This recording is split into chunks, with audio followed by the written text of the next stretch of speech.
Hello guys, welcome back to Dog Booster Knowledge channel and please make sure you do like, share and subscribe our channel. मेरा नाम doctor Mayank Mishra है और मैंने last FMG exam में 229 marks score किए हैं first attempt में। और आज हम बात करेंगे कि मेरी कैसी इंटायर जर्नी रही ड्यूरिंग एमबीबीएस इन रशिया। और उसके बाद मैंने कैसे क्या तैयारियां की इंडिया आने के बाद, डिग्री लेने के बाद मैंने मेरी अप्रोच क्या थी प्रिपरेशन के लिए, अपकमिंग एफएमजी के लिए जो होने वाला था, जो जन में हुआ था। और यही सब जानेंगे कि हम वहाँ पे कैसे पढ़े और क्या हमने किया, लाइफ कैसी थी वहाँ पे। तो चलिए स्टार्ट करते हैं। तो मैं 1622 बैच का हूँ, एमबीबीएस स्टूडेंट, और मैंने बशकीर स्टेट मेडिकल यूनिवर्सिटी रशिया से अपनी एमबीबीएस की है। तो वहाँ जाने के बाद सबसे पहले फर्स्ट ईयर में हमें थोड़ा सा रशियन लैंग्वेज के उसमें प्रॉब्लम हुई, क्योंकि वहाँ पे ऑलमोस्ट हर चीज़ रशियन में ही है और लैंग्वेज सीखने में थोड़ा टाइम लगा। उसके बाद धीरे धीरे करके हमने लैंग्वेज सीखी, सब कुछ अच्छा हुआ। यूनिवर्सिटी अच्छी है, हमारी क्लासेस होती थी। उसके बाद हम टाइम निकाल के अपना पढ़ाई वगैरह करते थे और डेली एक्टिविटीज़ फ्रेंड सर्कल में इन्वॉल्व होके रेगुलर घूमना फिरना, अपना थोड़ा इन्जॉयमेंट भी बहुत ज़रूरी है। क्योंकि तो फर्स्ट ईयर सेकेंड ईयर तक ऐसे सब बढ़िया चलता रहा, थर्ड ईयर तक। उसके क्योंकि पहले मैं बुक्स पढ़ता था, एग्ज़ाम से पहले बुक्स से प्रिपेयर करके एग्ज़ाम देता था। फिर उसके बाद थर्ड ईयर के बाद मैंने सोचा कि अब एफएमजी के लिए भी प्रिपरेशन स्टार्ट कर देनी चाहिए। तो फोर्थ ईयर में मैंने फिर एक ऑनलाइन रिकॉर्डेड लेक्चर का पैक खरीदा, जो सब्सक्रिप्शन है। और उसके बाद मैंने अपनी एक मतलब इंटीग्रेटेड पढ़ाई स्टार्ट की और पूरी प्लानिंग के साथ प्रिपरेशन स्टार्ट की कि हाँ, मुझे इंडिया में एफएमजी पास करना है, वो भी फर्स्ट अटेम्प्ट में करना है। तो ये सारी चीज़ें थी।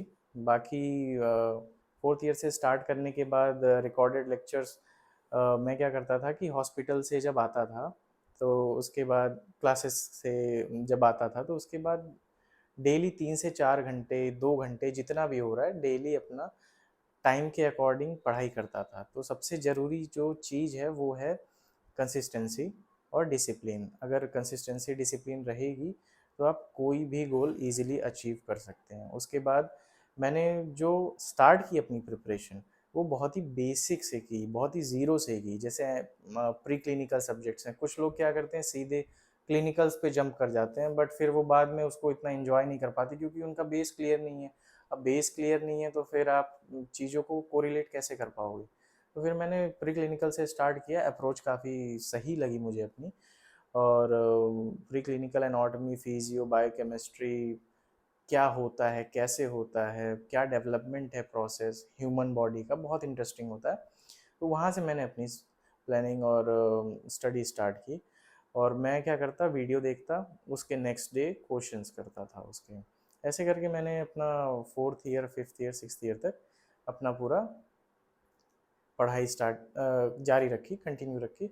उसके बाद फिर यहाँ आने के बाद फिर मैंने यही डिसाइड किया कि सोर्स चेंज नहीं करना है, बिल्कुल भी एक ही सोर्स से चिपक के रहना है। क्योंकि आने के बाद ना बहुत कन्फ्यूजन हो जाता है, क्योंकि आप अपने बैचमेट से डिस्कस करते हैं, सुनने में आता है कि वो कोचिंग ज्वाइन कर रहा है, वो कोचिंग ज्वाइन कर रहा है। बट बेसिकली जो पॉइंट है कि अगर आपने कहीं भी फॉरेन में अपने कॉलेज में अगर आपने कोई भी रीडिंग ली है किसी भी सोर्स से, वो मैटर नहीं करता, तो आपको वो सोर्स चेंज नहीं करना है, आपको उसी सोर्स पे रहना है।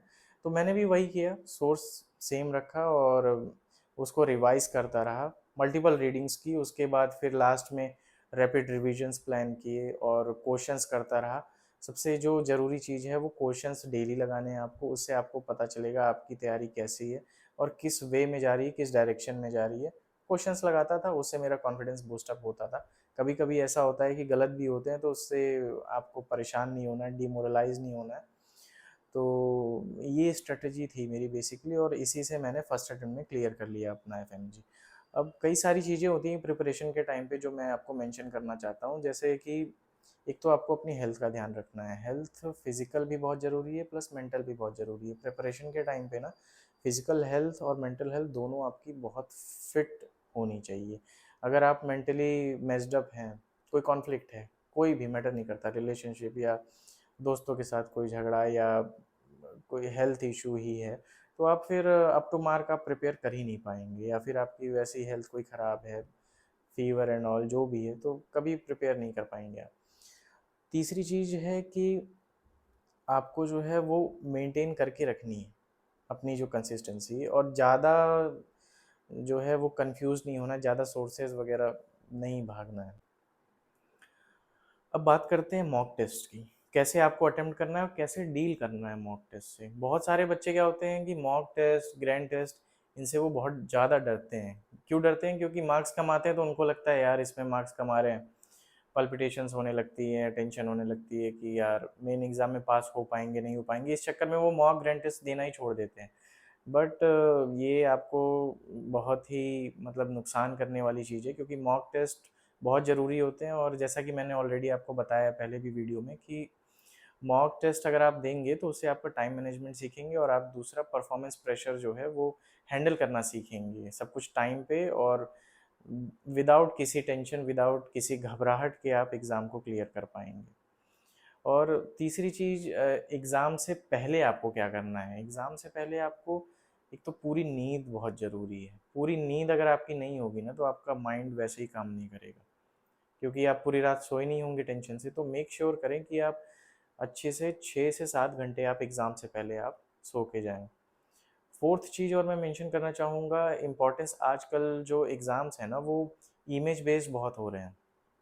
इमेजेस आती हैं काफ़ी, तो आप अपनी प्रिपरेशन के टाइम पे ना इमेजेस पे ज़रूर ध्यान दें। काफ़ी सारे क्वेश्चंस बहुत बड़े-बड़े पैराग्राफ्स होते हैं, बट उनकी एक सिर्फ इमेज देखते ही आप उसको पता लगा लेते हैं कि हाँ, ये किस बीमारी के बारे में बात हो रही है ना? जैसे बेरियम एनेमा देखा, या बेरियम स्वेलो ही देख लिया, अब इतना बड़ी हिस्ट्री है उसकी। लेकिन आपने वो इमेज देखते ही आपको पता चल गया, अच्छा ये डिज़ीज़ है, और आपने ईज़िली उसको क्वेश्चंस को क्रैक कर लिया। तो इमेज बेस्ड क्वेश्चन बहुत ज़रूरी हैं और बहुत बेनिफिशियल भी हैं। अब बात करते हैं हम कैसे आप इंटीग्रेटेड मैनर में स्टडी करें। तो आप जब भी सब्जेक्ट स्टडी करें, जैसे आप पैथोलॉजी कर रहे हैं, तो पैथोलॉजी के साथ साथ आप मेडिसिन जब आप करें तो आपको वो चीज़ें रिकॉल होनी चाहिए कि हाँ, हमने क्रोन्स डिजीज़ के जो माइक्रोस्कोपिक मैक्रोस्कोपिक फाइंडिंग्स थी वो हमने पैथो में पढ़ी थी, और अब हम उसके मेडिकल मैनेजमेंट्स वगैरह मेडिसिन या सर्जरी में पढ़ रहे हैं। तो इंटीग्रेटेड स्टडी होने से आपके जो फैक्ट्स हैं वो बहुत स्ट्रांग हो जाएंगे, कॉन्सेप्ट बहुत क्लियर हो जाएंगे।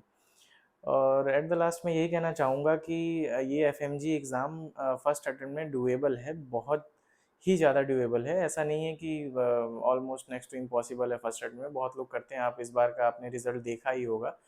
तो मेक श्योर आप डिटरमिन्ड हों इस चीज़ के लिए कि हमें फर्स्ट एक अटेम्प्ट में ही एग्ज़ाम क्लियर करना है। अगर आप ऐसा सोच के और इन स्ट्रेटजीज़ को फॉलो करेंगे तो definitely you will make this. So that's all. Thanks a lot.